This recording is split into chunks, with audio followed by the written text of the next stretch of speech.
Hello అందరికీ.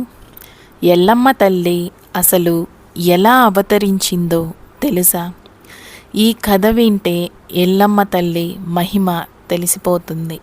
పురాతన కాలంలో భూమిపై అధర్మం చాలా పెరిగిపోయింది. రాక్షసులు మరియు దుష్టశక్తులు ప్రజలను బాధ పెడుతూ ఉండేవారు. గ్రామాల ప్రజలు చాలా కష్టాల్లో జీవించేవారు. అప్పట్లో ప్రజలు పరమశివుడు మరియు పార్వతీదేవిని ప్రార్థిస్తూ రక్షణ కోరారు. ప్రజల బాధలు చూసి పార్వతీదేవి చాలా కరుణించింది. ఆమె భూమిపై ఉన్న ప్రజలను రక్షించడానికి ఒక శక్తివంతమైన అవతారం తీసుకోవాలని నిర్ణయించుకుంది. అప్పుడు పార్వతీదేవి తన శక్తిలో ఒక భాగాన్ని భూమిపై పంపింది. ఆ శక్తి నుండి ఎల్లమ్మ తల్లి అవతరించింది.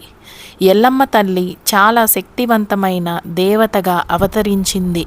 ఆమె కళ్ళల్లో అగ్ని, చేతిలో ఆయుధాలు, తలపై జటలు ఉండేవి.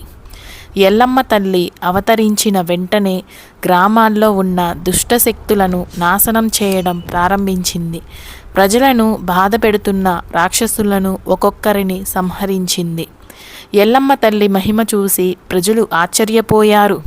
ఆమె గ్రామాలను కాపాడుతూ ప్రజలకు ధైర్యం ఇచ్చింది. అప్పటి నుంచి గ్రామ ప్రజలు ఎల్లమ్మ తల్లిని తమ గ్రామ దేవతగా భావించి పూజించడం ప్రారంభించారు. ప్రతి సంవత్సరం జాతరలు చేస్తూ ఆమెకు ప్రత్యేక పూజలు చేయడం మొదలుపెట్టారు. ఎల్లమ్మ తల్లి భక్తులకు ఆశీర్వాదాలు ఇస్తూ వారి కష్టాలను తొలగిస్తుందని ప్రజలు నమ్ముతారు. అందుకే ఇప్పటికీ దక్షిణ భారతదేశంలో చాలా గ్రామాల్లో ఎల్లమ్మ తల్లి జాతరలు చాలా భక్తితో జరుపుకుంటారు. ఎవరైనా నిజమైన భక్తితో ఎల్లమ్మ తల్లిని ప్రార్థిస్తే ఆమె తప్పకుండా వారి కోరికలు నెరవేర్చుతుందని భక్తులు విశ్వసిస్తారు. జై ఎల్లమ్మ తల్లి. ఈ వీడియో నచ్చితే లైక్ చేయండి, షేర్ చేయండి, సబ్స్క్రైబ్ చేయండి. థ్యాంక్ యూ అండి.